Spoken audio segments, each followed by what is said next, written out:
So what? The passage, we declare that God's command for his children to multiply and replenish the earth remains in force. Okay, so this is a line from the Family Proclamation.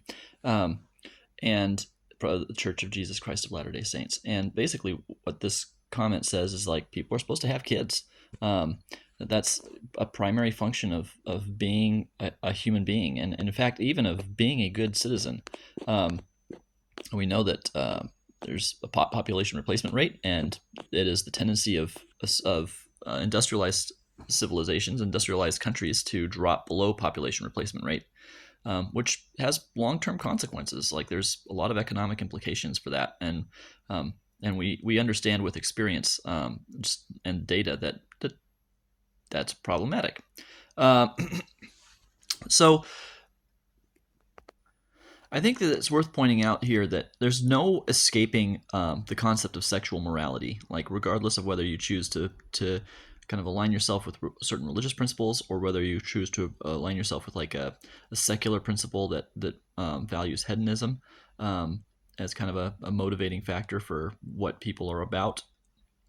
Like if materialism and consumption is the value, and every new person takes away from somebody else, at least in theory, I think that there are some consequences of that. But um, then the moral implication is people shouldn't have children, right? That is a more being placed on the sexuality of people. Like it's okay to do the thing, but just don't have any children.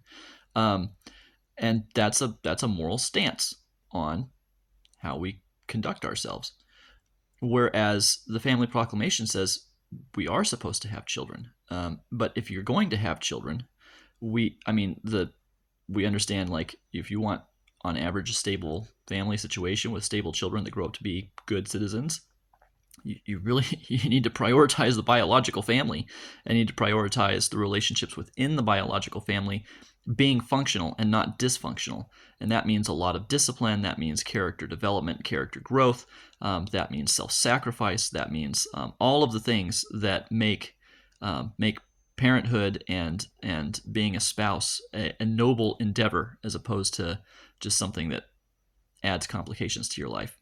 And so I think that this commandment is really, like, outlined in this proclamation, is a really important concept that's worth giving some dedicated thought to.